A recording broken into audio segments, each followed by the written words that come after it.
Chrysler Channel Black Fluid. Did anyone else see the name of this and immediately start thinking of the bass part from Fleetwood Mac's The Chain? Or is it just me? Anyway, welcome to Silverstone. This is a new VN for the channel. As most of them are, it's still a work in progress, so we'll be following through as the builds come along. It's described as a psychological cosmic horror VN, so it might not be for all of you, but I'm certainly looking forward to this. So let's start up and get to know these people. Do you know what we sacrificed trying to get you out of that place? Why do you want to go back there? Please, just turn around and come home. There's only one thing that still lives in Silverstone, Zeke. You'll only find pain and suffering if you go there.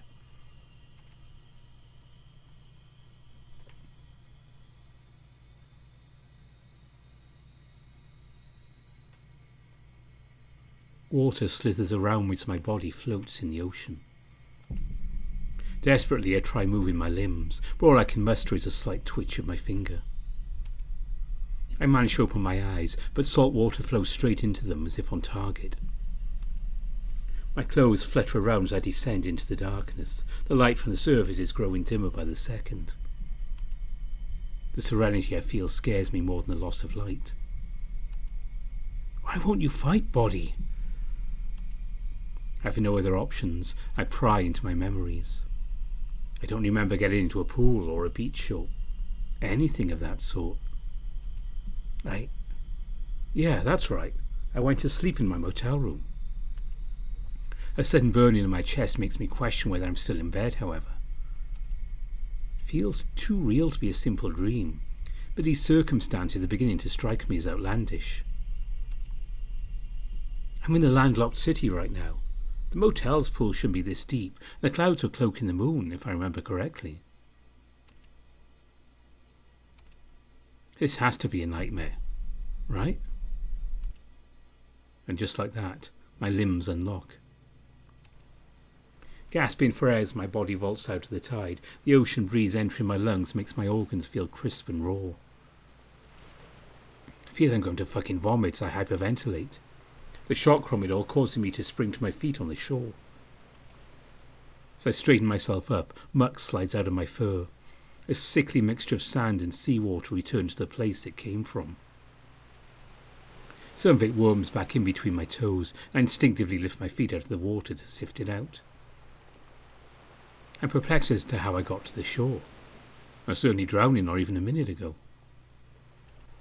Every part of me is drenched. My muzzle, my fur, my clothes, all of it wet and covered in glassy grit. Maybe my perception of space got warped from the sensation of drowning. Was I that disoriented? But then, my theory of a dream returned to the surface. If we were in a landlocked city, how am I at a beach? Maybe I'm still asleep? Whether I am or not, my head is hurting too much to make heads or tails of this bullshit. The wind hits me like a 16-wheeler. The frigid sensation courses from my head to my feet and back. There's only one word I can shiver out of myself. Towel! After a while, I finally take my eyes off my feet and the scum before looking up toward the night sky. What I'm met with fills me with harrowing nostalgia and even more questions than before. I used to run down this beach with my friends and stepbrother 15 years ago. The moon dances on the water, welcoming me back home. It's almost as if I never left the town. I can't help but be enraptured in the moment, for the cool air strikes me once again. Turning back, I trudge my ankles through the ocean as I struggle to get to dry land. The muck from before is replaced with dry, cutting grains of sand. It's almost worse than the sticky mixture I was dealing with. My brain compels me to double-check my surroundings. One landmark in particular will confirm if I'm there or not. A shaky chuckle escapes me as the cliff enters my vision. Back then, it was another playground for us. We typically come home with scratches from the debris people dumped there, as well as the occasional tick or two. The memory of Mom plucking them off Mason during his first time there humours me a bit. The fog from my breath dances in the air as I sigh. I'm at our destination. Silverstone. The revelation fills me with so many emotions at once. Relief, wistfulness, confusion, and fear. The dream theory enters my brain once more. Everything is so vivid, I can swear the wind and the damp fur is real. There's absolutely no way I'd slept for a full day. I refuse to believe Kelsey led me out to the car without waking me up, much less the goddamn beach. Or I lose myself in another rabbit hole, my eyes return to the cliff. A new structure atop it invades my gaze. The sight of a lighthouse confirms that I'm still asleep. Silverstone had never been a port town. Even if it was, it would be around to build such a big structure. The light is also turned off. I can only scratch my head in confusion while water and sand gets into my claws. As fake as I'm convinced this all is, it feels all too real. Anxious laughter makes my body tremble.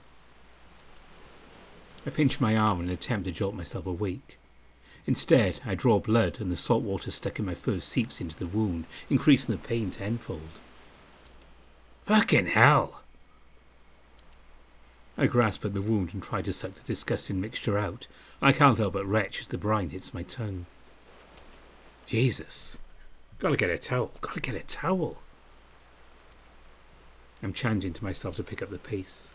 My feet transition from hammering the loose sand to stamping on the sidewalk. While the beach and cliff are somewhat recognisable, the town is dressed in an eerie blue from the midnight sky. A few cars haphazardly adorn the streets. There's not nearly as much as when we lived here, though. Some trash flies past my feet as I take the surroundings in. It's almost like something out of a zombie film. I wonder if the few people that are here would swarm at me if I fired a gun. The pain from my arm starts to subside a bit. The wind is only picking up. Not only that, it feels as if there's no singular direction it's coming from. I spy a paper cup dancing around the street. It's like an invisible force is playing ping pong with it. It's not helping that it's getting colder. The bitter air pulls my gaze away from the piece of garbage and toward the windows of a boutique. What stares back at me from the windows is shaking, pathetic, and sopping wet reflection of myself, his hands clenched around his arms. Inside the small shop is a bunch of touristy crap on shelves decorated with dust. Loser. I mock myself and fling my drenched faux hawk out of my eyes for continuing my mission.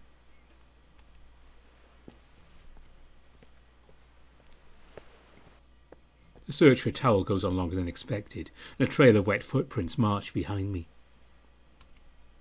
The eventual sight of a homely little shop with t-shirts and towels outside is much more welcoming than usual. I wrench one of the towels off its hanger, the neon reds and yellows being one of the few semblances of colour underneath the night sky. My head tilts towards the stars that begin to cradle the cloth around my body. The stars and moon of the beachfront have abandoned me, and all I can make out now is a black void. It's an unreal sight. No, an unreal experience. I feel as if looking at it longer will suck me up into the sky, my body hanging limp as whatever is up there takes me. My eyes fight their way back down. I don't dare look behind me out of fear all light is gone. Electricity courses down my body as the unwelcoming inky black of the night sets his eyes on me. Before I can make sense of this anomaly of a town, my hands guide themselves to my pockets. If this somehow wasn't a nightmare, I just potentially robbed a small family out of $20-something. That price is almost a robbery itself, though. Water cascades down the concrete as I open up my wallet. The bills inside were torn, pulpy, or both.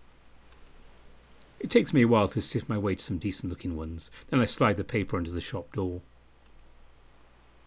My legs are still under attack by the town's strange air, but let out a sigh of relief as the towel warms my arms and torso.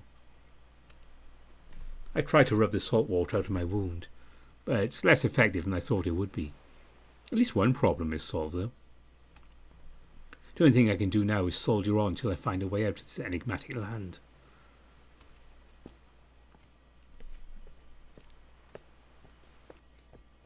I don't know if it's the cold air or the unsettling premise of the situation, but before long, it already feels like my legs will snap if I take another step.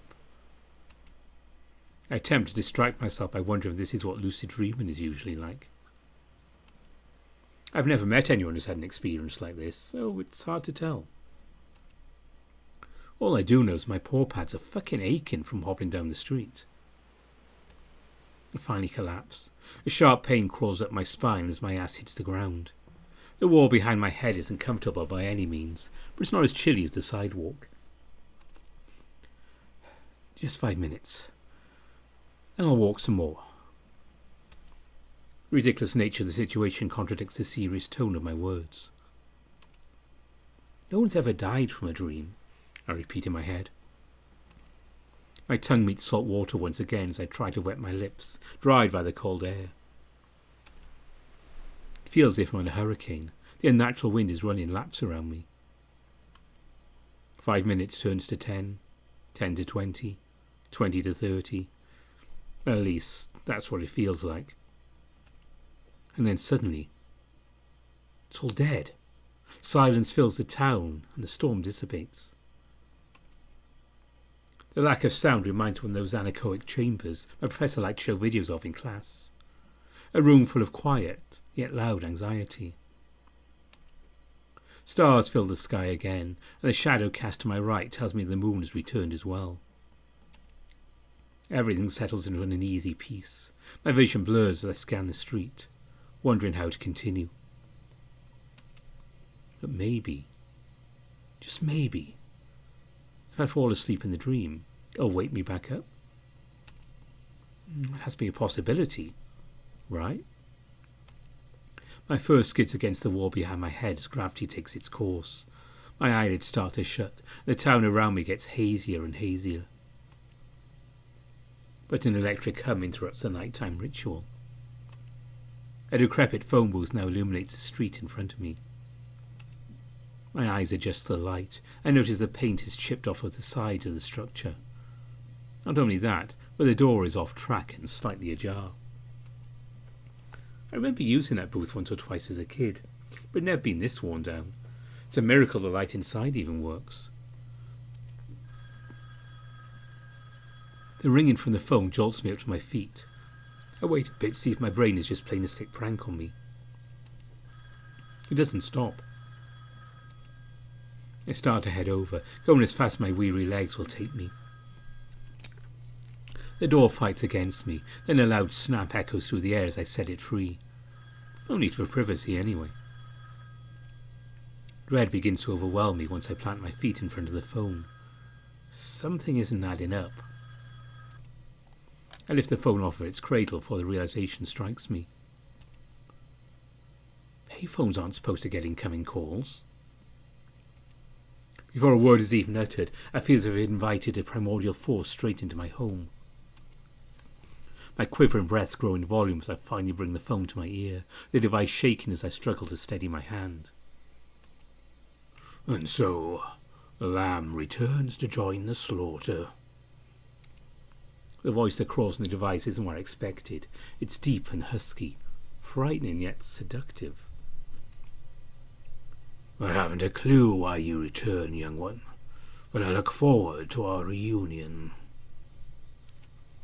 The faint chuckles that seep through the phone light a wildfire inside of me. The warm tone they give out just makes it feel like whoever this is sees this whole situation as a joke. Who the fuck is this? I'm done with this sick bullshit. I just want to wake up. Dead air fills the conversation when I throw the question at them. Soft mumbles sneak through, but I can't understand a lick of it. My name is currently irrelevant. Just call me what you will. The stranger's tone returns their sultry charisma, which leads me to more confusion and anger. Whatever, you're not real. You're just more of this stupid nonsense this dreamer's thinking up. As I'm about to bring the phone back down, a sharp burning sensation courses down my wrist to my elbow. Its path splits like the roots of a tree, dividing itself as it conquers every vein in my arm. I can't help but let out a gasp of air as I grip my arm tight, as if that would stop the sensation. I almost fall to the floor, and manage to prevent my knees from buckling. Whoever is on the other end seems delighted with my situation. Oh, I can assure you I'm very much real, Mr. Hames. A loud snap rings through the phone, its echo pulling the torturous agony out of my arm. I just back to reality. It's only now that I realise I'm more wet than before. Sweat drifts off my muzzle to the metal floor below me. Now, are we ready to be more cordial with one another? Despite my reservations about whoever or whatever this is, I can only nod my head like an idiot. My only audience is the glass panels around me. A quiet yet sinister chuckle escapes them. It's as if the stranger can see me through the device. Most people would yell like a barbarian again. You've grown into quite the young man, Ezekiel. Never call me that. The voice that bellows out of me is unlike anything I've heard from myself. Maybe because I don't know who's on the other end? I tense up, preparing for another lash of the torture from before. Apologies. I forgot you don't like that name. The repentant tone from the stranger doesn't fully ease my worries. Nevertheless, my shoulders sink back down from the bottom of my ears. If it would be all right with you, I'd much prefer if we could talk face to face. Face to face?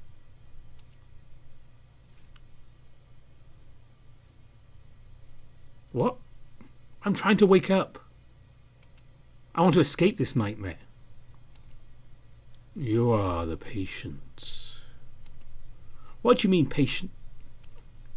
And I am your caretaker, Mr. Hames.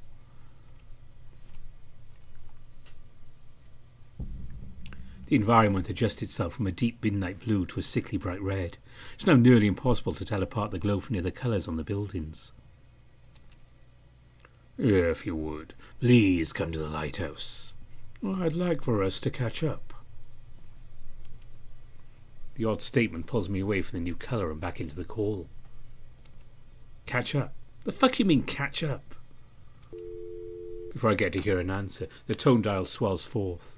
More irritated than ever, I slam the phone back down and set my sights on my destination. The Silverstone lighthouse. I almost wish I'd stayed in the booth as I take a look around. The garish mixtures of reds, pinks and browns cause my stomach to churn for some reason. While bringing my towel closer to me, I begin to walk. Occasionally I pat myself dry from the sweat. The attempts are futile, however. The ocean water has already burrowed into my shirt. It sticks to my torso like glue, and the sweating won't stop due to all the nausea the light gives me. I try to look away from the buildings, but it's almost as if the light causes the wood and bricks to dance away into the night.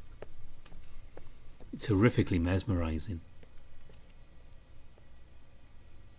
It isn't long before I stumble off the sidewalk and into the bushes leading up to the lighthouse. A ghastly combination of salt water and stomach acid expels from my body, the vomit coating the tip of my maw.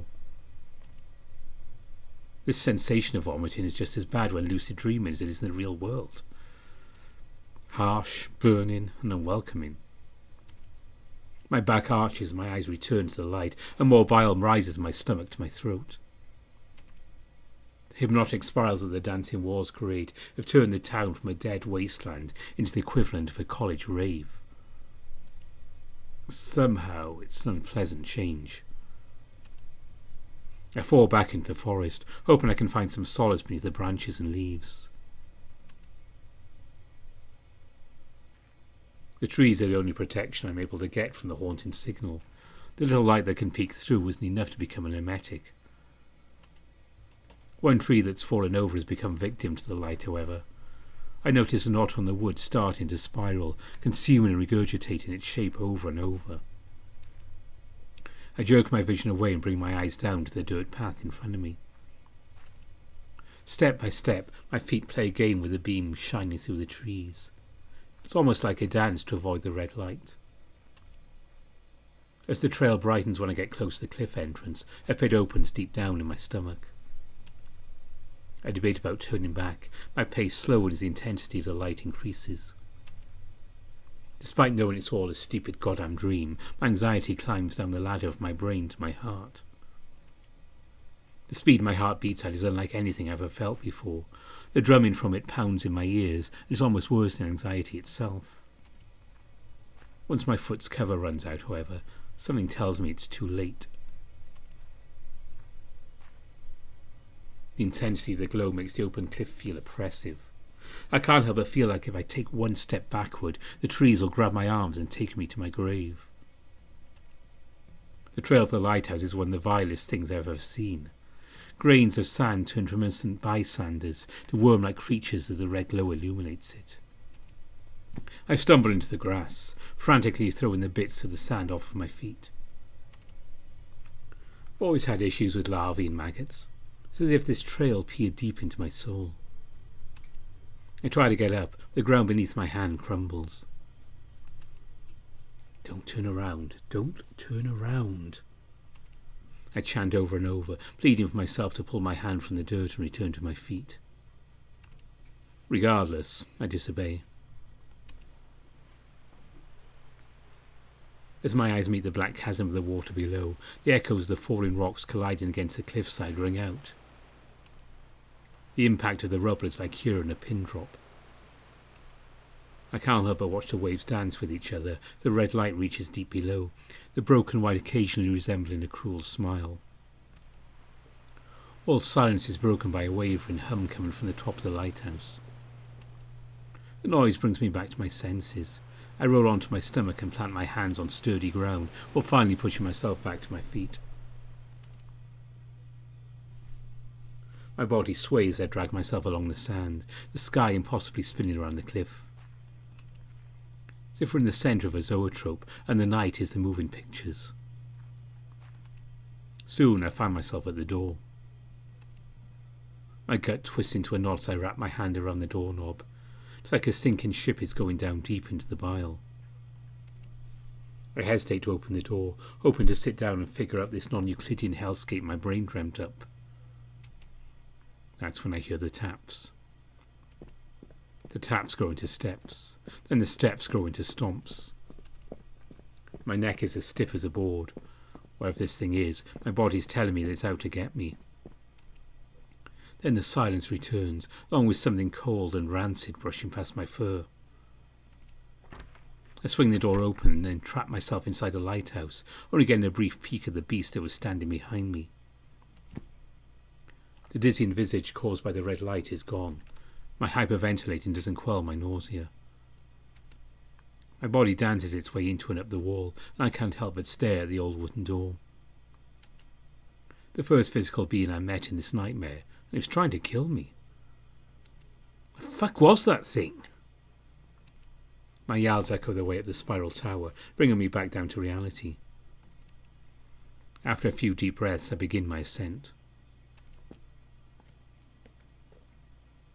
It feels like these steps go on forever. I can only hope that it's just the dark enclosure warping my perception of time and none of the torture method being conjured. To my pleasant surprise, it isn't much longer before I reach the top. What is peculiar, however, is the spotless ornate door that greets me. It's like those stairs you randomly find in the middle of the woods, but in real life. I expect the giant lamp to cast a red glow into the stairwell, but the inside of the room appears to have its light shut off. Without much choice, I enter. Instead of being greeted by the top of the lighthouse, I met with something resembling Grandma's stuffy living room. I feel shag carpet under my feet as I enter, the matting quickly soaking up the water and sand. A faint light shines through the hallway opening. From the flickering, I'm guessing it's some candles about to burn out. I can't help but yell as the door slams shut behind me, the force so strong the pain throbs in my arm from still holding on. I take a few sharp breaths before trying to find who I came here to see. Yo, we spoke on the phone in town?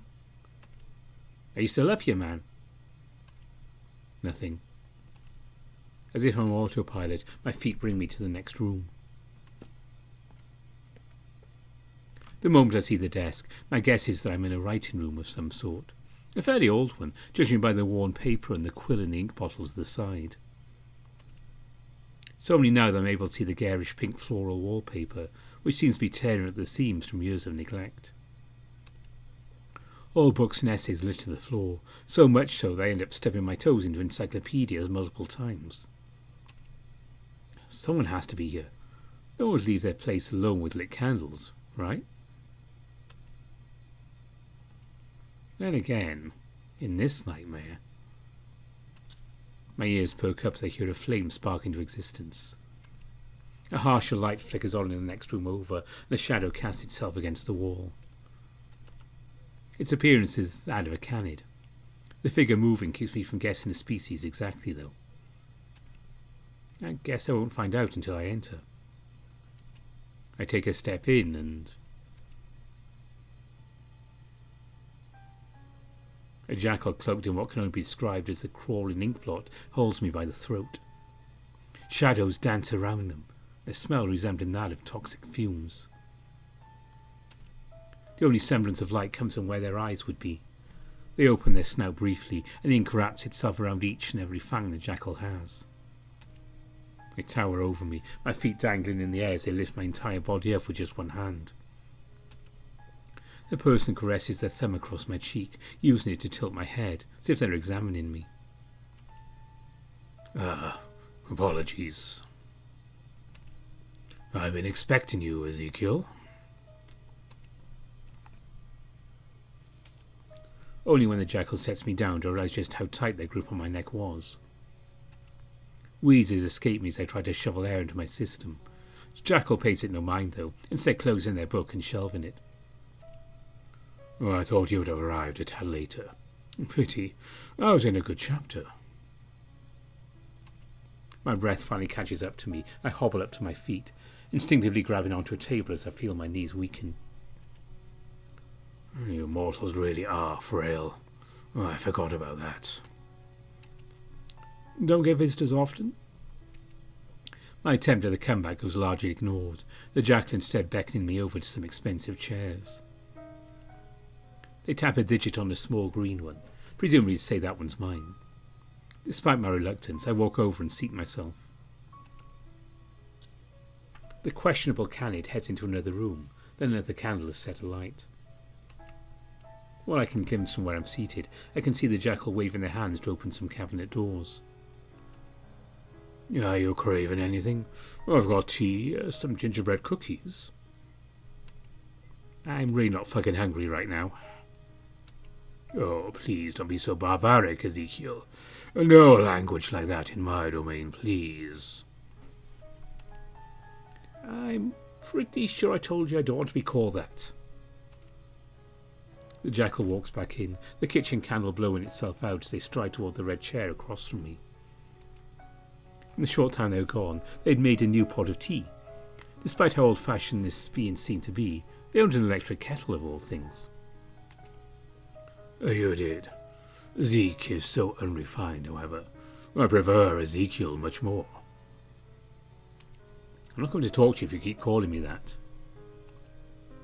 The jackal lets out a mix of a snarl and a sigh, breaking the concentration away from me. It's hard to make out the jackal's expression, but if I had to guess, it would be unamused. They take a sip of tea before returning their gaze to me. You seem awfully calm for someone who's meeting an immortal being, Mr. Hames. Right. Well, this is all just a fucking bad lucid dream, so I'm just riding the wave till I either die in it or wake up. The jackal darts out of their chair, slapping me across the face. The shock's enough to throw off my train of thought. They walk back to their seat, picking up their tea from the vanity they set it on.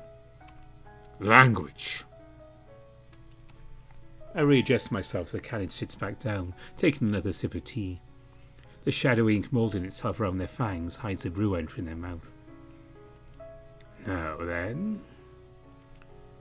Yes, this is a dream, in mortal definitions.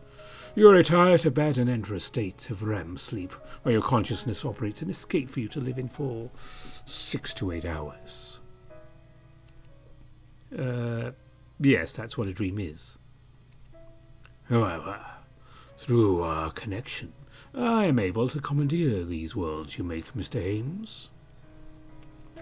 The only reason I haven't done so yet is because you left Silverstone many years ago. Your return is the catalyst to me hitching a ride, and very soon we can complete what you didn't all those years prior. I sit with my snout hanging open, unable to comprehend what this being is talking about. All I know is I remembered knowing talking to, or hell, even seeing a person such as this if I'd encountered them before. The jackal's cloak almost scrunches as they frown, dissatisfied with my lack of response. A sigh escapes them as they turn away, almost in a pensive state. I suppose that my fondness wouldn't be reciprocated. It was pretty traumatic by mortal standards. Traumatic connection? You know what?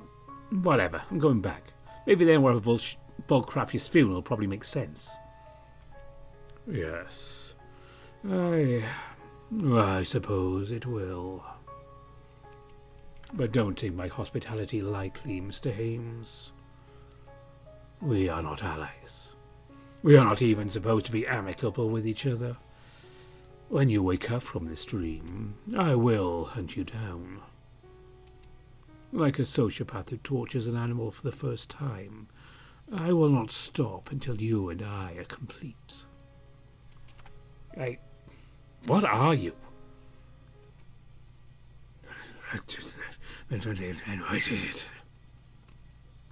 Before I can finish my question, I feel my body fall into the chasm conjured below me. Images of the past flood my mind, some as clear as day, such as the day that Dad taught Mason how to ride a bike. And some are only fragments that will cause something electrical to shoot down my spine if I attempt to piece it together. My brain pounds, my insides won't stop turning. It feels like everything burns and aches and burns. I shut my eyes, pressing my wrists to the edges of my temples, hoping for this falling to end. I can only pray for this nightmare to fucking stop.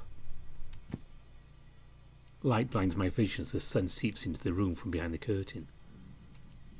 I roll away from the window, rubbing the back of my poor head which has collided with the floor. A small whine escapes me as I curl into a ball, desperately reaching out for the blanket on the bed. After miserably failing at that task, I slowly get up and rub my eyes awake. My nose scrunches, I can't help but snort up my runny snot. I get back under the covers to shield myself from the cold air conditioning. I grab my phone from the nightstand and unplug it from its charger as I check my messages.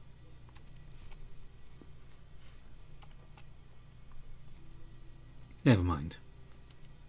I divert to checking my timeline, hoping to see some comics or jokes. Just anything to take my mind off that nightmare. It's hard to focus on the posts though, as the sound of shower water hammering the tub in the bathroom echoes throughout the room. Like usual, Kelsey is early to rise. The clothes she'd laid out for herself the night before have already disappeared from the dresser, and the toiletries have vanished as well. Finally sensing it's time to get up, I throw the covers off my legs and pull out a random t-shirt from my suitcase. Next comes the underwear and the shorts, and finally my own set of deodorant and fur products. As if on cue, the shower water's pounding turns to quiet tapping, with a screech of the shower handle overpowering it. It's not long before Kelsey strides into the room, still drying the top of her head. Her attire is her thumbprint on business casual like usual. I see you're finally up, sleepyhead. I groan at the light-hearted jab. I'm all into you two. There's still some hot water you want to hop in now. We're running late as is. I'll try to be quick. Kelsey pats me on the shoulder as she walks over the nightstand, picking up one of the brochures strewn across it. She sits cross-legged on her bed, letting her towel rest on her head as she flips through the pages. I'll try and find somewhere we can get breakfast. It's going to be a while until we reach PDX. I mean, I'm fine with just some drive-through or something. Under my watch? No, we're getting some actual food, not reheated hockey pucks and potatoes. I roll my eyes and exit the conversation. Closing the bathroom doors, I throw my fresh clothes onto the damp counter. The mirror is still fogged up from Kelsey's shower, and the muggy air makes it feel like my clothes are sticking to me. My boxers slide off without a hitch. My shirt fights against my messy fur. It's always a battle in the morning just to take a shower. Once it flies off my head, I'm met with the same mystery I see each morning. That stupid fucking scar planted directly over my heart. I'd asked my mom ages ago about how I got it, but she wouldn't entertain me. All I know is that I didn't have it before we evacuated, and I woke up with it, outside of Silverstone. Mason suggested there might be some supernatural shit. His historian-driven deep dives have led him to uncover some weird happenings from Silverstone. Honestly, sometimes it's hard to tell whether I'm talking to a history major or a conspiracy theorist. Whatever it is, I can't look at it for too long. Shit gives me a headache. Fuck. I wince as shampoo burns my eye, result of my head being in the clouds again. You okay in there? Yeah, I'm fine. I lean against the shower wall for a bit, let myself soak in the stream. It's only when a spike of cold water hits me that I quickly turn the shower off. Water drips against the tiles as I step out, or vigorously drying my fur with the only towel left. After a few spritzes of deodorant, I wrestle my new shirt on, follow it with an old shark tooth necklace I haven't parted with since I got it. I slide my boxers and shorts on while I brush my fangs. The impromptu tango causes me to spin while I jump on the ball of my left foot, cinnamon spit dribbling onto the floor. One of these days, that kind of multitasking is going to get me killed.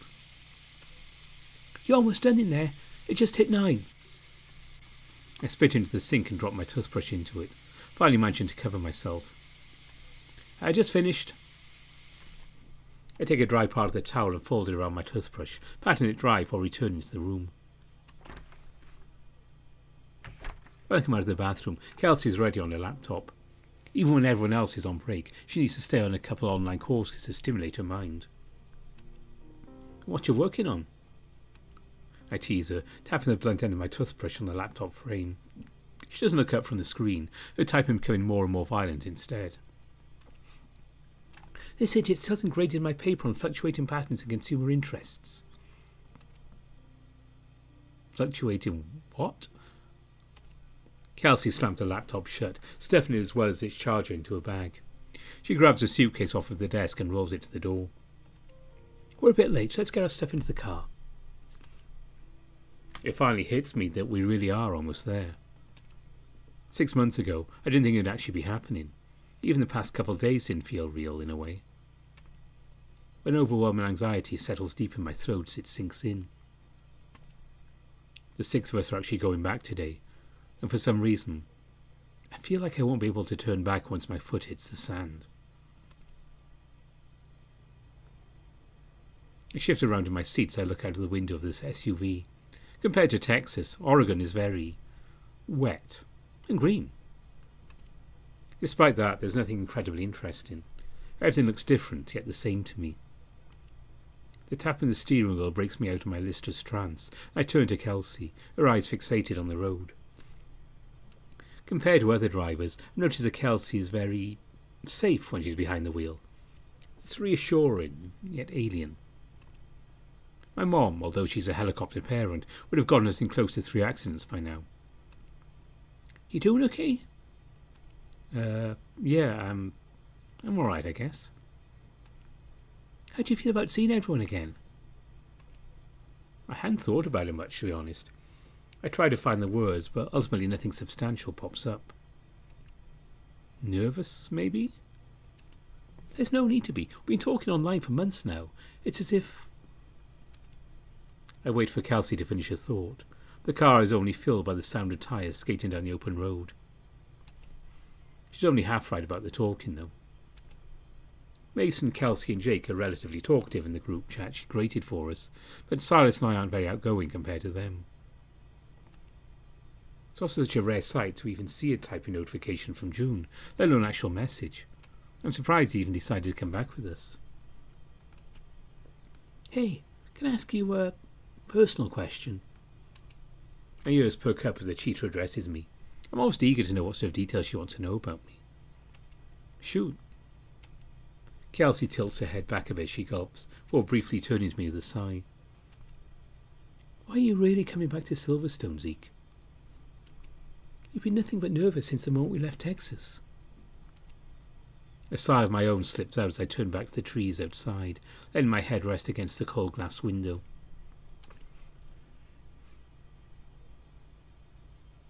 Everyone else got to talk about their last week there. Except for me. I guess it's just this weird sense of feeling left out. Your mom didn't even tell you what happened? I scratch behind my ear and rhythmically tap my foot against the floor of the car.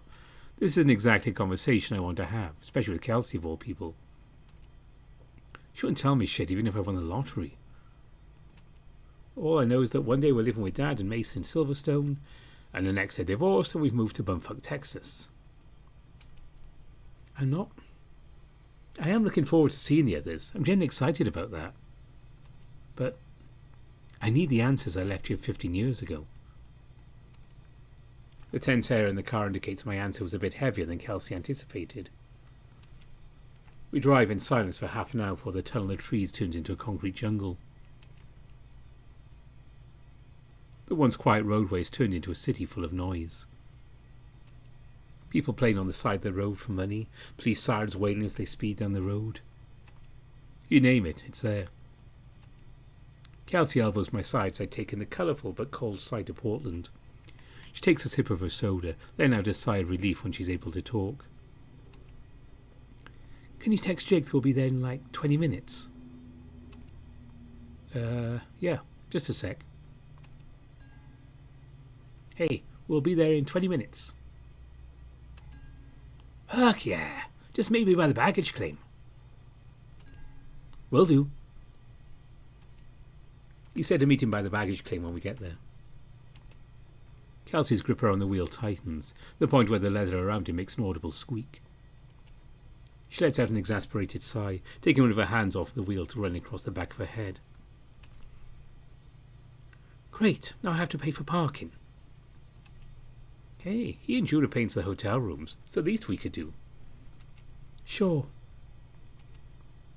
Do you want me to pay for parking? It's not much, is it? It's fine, Zeke. Her cold demeanour forces me to clam up, returning to my phone the majority of the time we spend in traffic. Kelsey has a reputation of being serious, but it sounds like venom is dripping off her words right now. Did something happen? What? Jake. Did something happen between you and Jake? Ask him about it. The cheetah's eyes are firmly on the road, with one of her hands covering the right side of her face. Great start to the reunion. I stare down the highway, spying PDX in the distance. The airport looks almost the same as when I was a kid. You go on ahead while I park, okay? The jar and shift in Kelsey's tone pulls me out of my nostalgia, and I turn to her. Her face isn't behind a wall anymore. Her piercing eyes are somewhat discomforting. It'll be faster that way. Okay.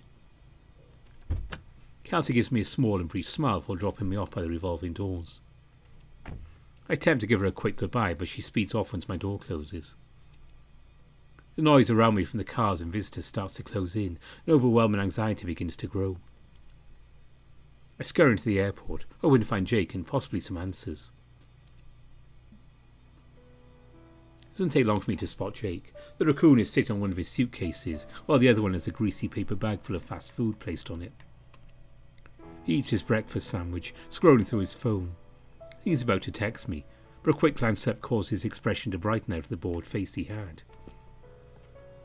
I walk up and he pulls me into a tight one-armed hug. A bit of his sandwich grazes the back of my neck. I try my best not to shiver in response. Damn, you fucking grew. He isn't wrong. His hug actually ended up pulling me down a bit, something I didn't expect.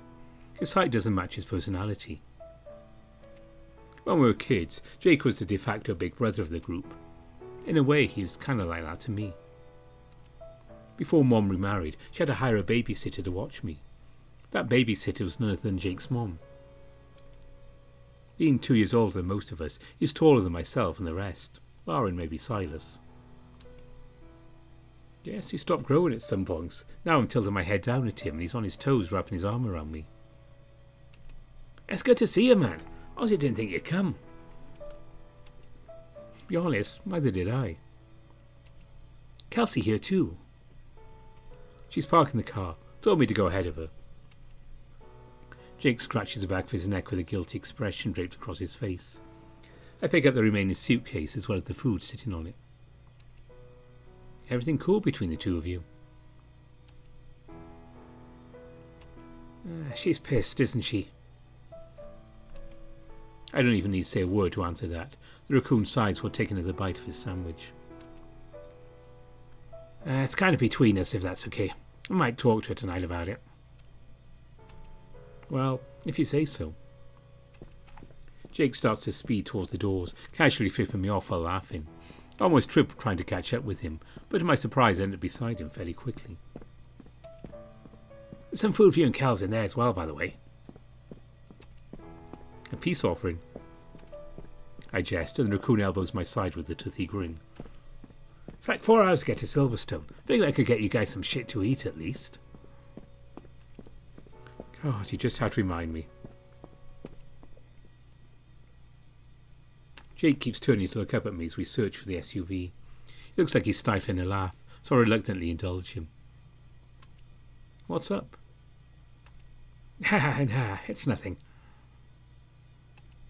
I whack the back of his head, though harder than I intended. Jake laughs, finally stuffing the greasy sandwich wrap into his pocket, massaging where I struck him. Liar, tell me. No, really, it's just...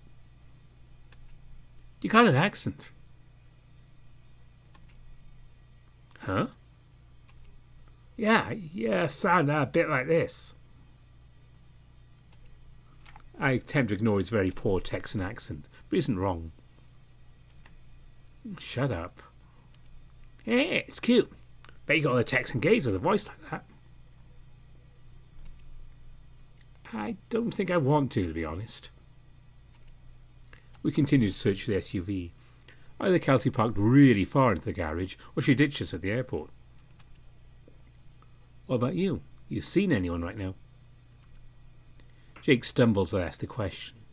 I attempt to catch him, but he recovers and speeds past me, turning the corner as he answers. Not right now. I haven't found anyone I'm interested in. Shame. My last girlfriend also complained about my smoking, so I should probably kick that habit first. The raccoon finally turns back to me, looking a bit frustrated by now. Leaning on his suitcase, he pulls his cell phone out of his pocket, scrolling through our group chat. Hey, do you have any bars? I don't have Kelsey's number saved yet. No need to call. Jake jumps as Kelsey walks in from behind us. Despite the reunion, she doesn't attempt to put on a friendly face, instead crossing her arms and wearing a blank expression. I went looking for you guys, but I didn't see you. Oh, that's my bad. I like to think I'm a good liar, but judging by both their faces, I need some practice. You pulled Jake out to the airport? Yeah. That goes on for a bit too long. Well, the car's this way. The cheetah turns where either of us can answer. We follow, trying to keep up the pace with her. Jake clears his throat loudly, the point that echoes throughout the garage. Kelsey's ears perk a bit, but dart back down just as quick. It's good to see you, Kels. An awkward silence walks alongside us after that, the anticipation of Kelsey's response being the only thing to cut through it. Finally, she turns her head back toward him. She still looks serious, but her expression has softened a bit. Good to see you, too. Jake looks at me like a pet would. If his eye colour was just a bit darker, a good boy would unironically slip from me. Kelsey and I load the raccoon's luggage into the back, and he scrambles in after, climbing over the seat and accidentally kicking my headrest. Hey, be careful in there. Sorry. What's that? She points to the greased up paper bag in my hand, which I almost forgot I was holding. You got us some breakfast sandwiches. I'm not that hungry right now. You can have mine.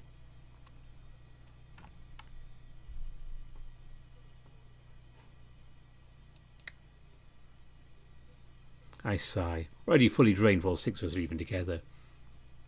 I don't want to subject Jake to the sight of me eating his peace offering. I take the sandwich out, just a plain egg, ham and cheese sandwich, and stare at Kelsey, pleading for her to tear the wall down.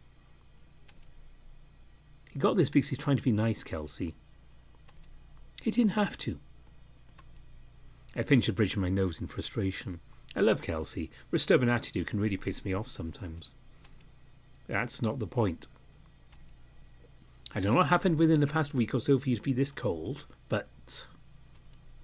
I look at the pavement, trying to find more words to say. To my surprise, however, Kelsey grabs the sandwich out of my hand.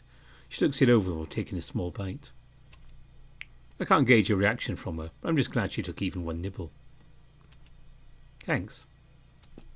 The cheetah wordlessly heads to the front seat, finally cracking a small smile. I pull out my own sandwich. Crazy how Jake still knows my order, years later. Even told him to take the cheese off. Yep, signal's dead. Mine too. I toss my phone to my lap and let out a deep groan.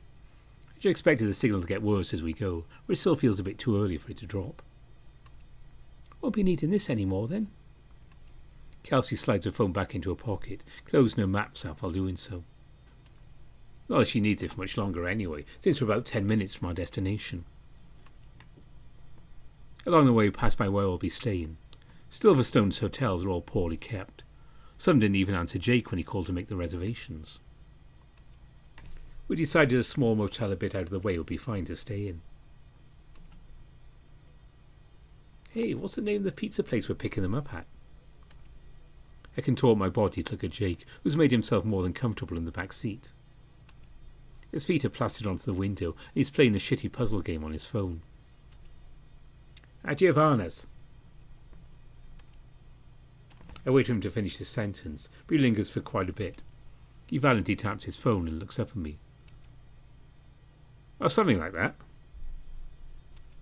He smiles while proudly showing me his complete puzzle. I snicker, shoving my hand in his face. Yeah, I'm proud of you. A burst of light shines through the window as the trees begin to clear. Jake covers his face with his arm, taking the brunt of it. I sit back up and look out Kelsey's window, taking a big gulp. We're almost there. The desolate town looks like a stain on an otherwise lively coastal area. Even from the roadside cliff I can see windows boarded up and paint chipping on the side of the houses. You're nervous? It'd be weirder if I wasn't. The car dips back into the trees. We continue down the cliff and onto flat land. Jake almost falls off his seat as the road becomes unsteady. The sound of ocean water starts to rumble from the outside. Its increasing volume brings me back to the dream from last night. My stomach begins to churn from the mixture of the hypnotic waves and the bumps in the road. I close my eyes for a moment, but it isn't long before I can feel the vehicle slowing as we exit the forested route. The road begins to smooth out, although not by much. The tossing and turning grows less frequent, and I can hear the wheels creep along the pavement. The lack of voices from outside unsettles me. It isn't surprising. At least it makes it easier for us to find the others. I jump as I hear Kelsey turn the engine off and feel a hand tap me on the shoulder. We're here, man. I take a huge stretch as I exit the car, taking my phone out to double check the signal. Sure enough, still dead. Jake hops out of the SUV behind me, lets out a giant yawn, pulling out his own phone and squinting at it due to the sunlight. Despite the rather dour state of the town itself, the sky is a deep blue, and the sun is as bright as ever. The sun isn't enough to stop the cold air, though, and let an audible shiver as I try to warm myself up. Kelsey unties the jacket around her waist and slides it on before locking her car and scouting the town. A comedian and a ferret, both older residents of the town, walk by as we search for the pizza place.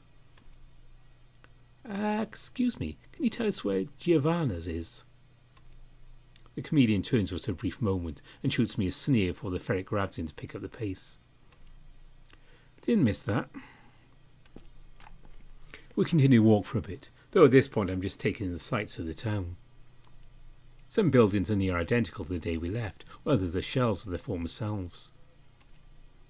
I point to an old yellow building that's covered in graffiti and rotting wooden boards. It's all overgrown with weeds and fungi. Didn't that used to be Miss Abernathy's home? Oh yeah, I forgot about her. Didn't she stay after the Exodus? That's what my mom told me. Miss Abernathy was already pretty old by then. I wouldn't be surprised if she's just going with the flow. She had a son though, right? Jake just shrugs, while Kelsey looks around the corner. Her face glows as she looks back at us. Found them. The cheetah disappears behind the hobby shop at the turn, and Jake follows suit. I shake my hands, anxious for the six of us to finally meet. Steeling myself, I join the two as we enter the tourist district of the town.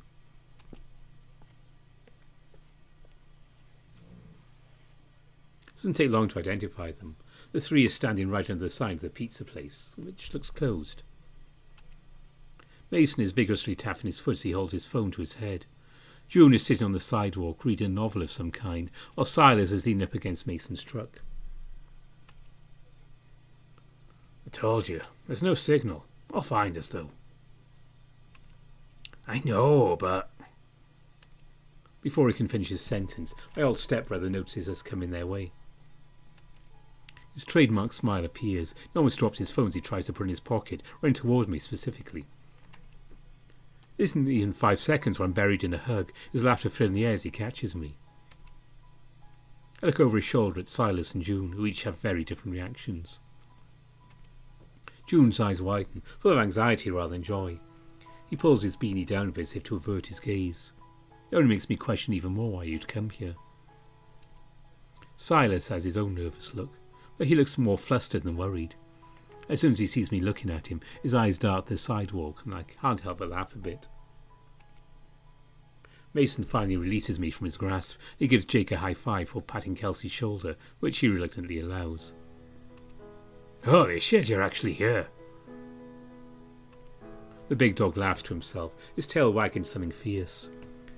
The nervousness I had before melts away at the sight, and I find myself joining in. Good to see you, man. Hey, June, Silas. I turn back to the badger and the bear. Open introduction will break their worries down a little. Hey, Zeke. The bear gives me a wave, and June pulls his beanie back up a bit. He looks up at me with a bit of guilt, but some happiness all the same. Hey. Did it take you long to find us? Not too long, actually. We arrived just a few minutes ago. How long have you all been here? Mason's smile quickly vanishes, turning into an annoyed grimace. He looks back to the pizza place behind him. A bit too long, if you ask me. They're open. We've just been waiting here for a while. 30 minutes or less, my ass. Jake and I peer through the window, though I at least try to be sneakier about it. Sure enough, there are chefs inside making pizza. Well, one is smoking a cigarette on the line. My hunger dissipates just a little. Well, I guess their open sign burned out or something. Mason's smile returns as the attention shifts back to the group, his hands firmly at his sides. We're heading back to the motel after the pizza's done. Whose room are we eating in? I don't want crumbs in my bed. That shit is nasty. Actually, I noticed there's a pool outside. It's not as cold there, and there's barely anyone parked outside. They probably won't mind if we eat there. Well, like a girl who lives dangerously, Kels. Mason's joke falls right on its face. June looks away in second-hand embarrassment as I almost do the same. Before I can, however, the door of the pizzeria opens and a short Martin comes out with 2 pizza boxes. He shoves them into Mason's arms and Silas gives him what looks like 2 $20 bills. I shiver internally. I guess it's hard making money in a town like this. Before anyone can say thanks to Martin, he slams the door shut, leaving the 6 of us awkwardly standing in the middle of the sidewalk. Jake clears his throat, bringing the others and myself back down to reality. Should we go and check in now? Oh yeah, we'll catch you all there. The drive back to the motel is nearly as bad as the drive to Silverstone. Although the road is just as bumpy and the waves are just as loud, I think the anxiety of arriving just got the better of me then. Mason, Silas and June have already arrived by the time we get there. Unlike Kelsey, Mason is a more reckless driver. I see June fiddle with his phone as he sits halfway in the truck.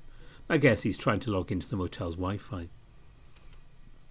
We pull into the parking lot, and I lean inward as Kelsey stops on the uneven ground. A better spot than the one full of potholes next to us. By the time I step out of the car, I'm ready to get out of my clothes and crawl into bed. The sun still shines bright. I'm dead tired from the trip. Mason bounces up to us with glee in his eyes. He slaps his hand on my shoulder a bit too hard and points over to the reception. All right, you, Jake, and I get everyone checked in while the others unload the stuff. I glance at June, who seems just as confused as I am. Didn't June help make the reservation, though? I don't mind unloading some stuff. Mason's ears droop. He gives me those pitiful eyes he used on me as a kid when he wanted something. Before he's able to trap me in guilt, June walks on over and hands Mason his cell phone. It's fine, Zeke. I can handle a few bags. The badger's expression is still depressed, and I can't let but feel bad as he walks away. Mason pulls me away from my thoughts. He grasps my hand and practically yanks me to the building. Any harder and I swear I'll dislocate my arm. Come on, let's check in so we can eat. I can't help but smile, however, once I see my baby brother's exuberance shine through for the first time in a long while. The reception desk is a stark contrast from the outside. The light above us is barely hanging on, and somehow there are more bugs inside than on the pavement. I almost shudder just thinking about how dirty our beds could be, but stop myself short once I see the rat running the desk. The middle manager outfit sends alarm bells ringing in my head. He doesn't seem to notice us at first, his nose buried deep in his newspaper. I want to dip out while I still can, but Mason has already reached the front desk or Jake can even enter the building. The raccoon's expression is just as unimpressed and wary as me, as if he's thinking about whether he should go out and tell the others we're staying somewhere else. Mason's booming voice seals our fate, however. Hey, we're here to check in. Jacob Riley and... Kyun Jun Young. The dog's face contorts. He struggles to say June's name as if it were his own. As the rat looks up at Mason, I swear I see slime glide across his yellow eyes as they move. Jake looks down at his cigarette for a second in disgust before taking another puff. I contemplate batting it out of his hand. The rat sits up, folding his newspaper with a monumental sigh. Looks at the email on June's phone before beckoning Jake over. Yeah, I saw your friend out there. As the rat brings up the reservations on the computer, he turns his attention to me. I haven't met a quiet one of you before. I'm sorry. The rat hands the keys to Mason and Jake before returning to his newspaper, lighting another cigarette as he slouches in his chair. Kind is usually loud as shit. The three of us stand there with varying emotions. Mason looks mostly confused. His arms crossed as he plays with the room keys. Jake actually looks pissed as he's about to punch the guy right in the throat. I let a small laugh while uncomfortably shuffling my way out of the reception. My eyes descend to the ground as I walk out into the parking lot, anxiously toying with my necklace. I nearly bump into Silas for he stops him in my tracks. The bear is somehow carrying 2 suitcases as well as a backpack on his own. Whoa, you alright? The bear's voice is soft and quiet. It's almost comical when you actually take a look at the guy. I take his hands off of me and shove my own into my pockets, trying to let my anxiety show. It's nothing. No need to worry. The owner's a racist prick. Jake comes stomping behind me, throwing his cigarette to the ground and taking his anger out on it. You're kind. I want to vomit. Well, it's fine, Jake. We'll barely see him anyway. The raccoon doesn't meet my gaze. He's practically fuming from the rat's remarks. Though I'm happy he's come to my defence, one thing I didn't miss about Jake was his temper. Just come to me if he does cause any problems, okay? Like you could hurt him, Silas. Silas blushes while turning away and walking off to one of the motel doors. Though he's the biggest out of all of us, Kelsey's right. He's never been one to resort to violence. The sentiment cheers me up a little, though. Imagine the big lug trying to deck the rat. Mason finally joins us, massaging the back of his neck. It's a bit hard to tell, but I can see his fur is a bit damp from sweat. So, how are we divvying up the rooms? It seems like he's just going to avoid the topic. Probably the best for now. June's appearance nearly makes me jump as he comes out from behind the other side of the truck. He plucks his phone out of Mason's hand while he points to the luggage. Your stuff is with Zeke and Jake's. Kelsey, Silas and I will be next door if you need us. Kelsey's nose scrunches up for a moment before she walks over the trio's room to put her bags away. Jake taps his finger on my shoulder. He's noticeably calmer, but not by much. The new cigarette he's holding is probably doing the trick. Let's check out the pool, man. Before I can even answer, the raccoon has already collected one of the pizzas and is headed off towards the gate. What? Jake! I end up grabbing the other pizza box as I run, my feet propelling me to the pool. God, I want to fucking sleep. There we go, we've met the crew. And I think we're going to leave it there before they get into the pizza. So I hope you enjoy this opening. I'm very intrigued to see what's going on and what will happen in this. I like a good bit of cosmic horror myself. But yeah, Silverstone will be regularly on the schedule. Of course, once I catch up with where the devs have got to will depend on when updates come, like most of the VNs. But yeah, you can look forward to seeing another episode, probably September. We'll be doing that. Also, there will be a new series starting next week as well. And speaking of new series, this is further into the future. I have absolutely no timelines on these. But Triss, can I pronounce it correctly, hopefully we'll see something of before too long. That's, of course, following on from Lyra. And it's going to be quite a while, maybe next year, but I know Team Nevin has all their plans in place, is working on a new VM, which will be in Mechad. So a couple more things to look forward to way in the future, as well as some old favourites. And if you want to know what's going on when I know what's going on, which sometimes is right before I record these things, my patrons always get the first bit of information as to what's happening. So if you want to join the Patreon, it's $2 Canadian a month minimum, and you get access to the Discord and any random things I think to post on Patreon. Also get me a name on through the videos as well. And a special mention as well to my top patrons who always get a call out here. So special thanks to Omar, Spiderling, Smuto, Tiger Cup, Aramatarasu, Alamea, Greylock, Gracious Yevon, Andy Peng, Aaron Fox, Bastian, Baker, Nova Starboard, Brian Hall, Cobus Visser, Exact, Grizz Harvest Mouse Productions, Evan King, Kartek, and Matt Kenya. Yes, I still need to update this list because it's on a really old piece of paper.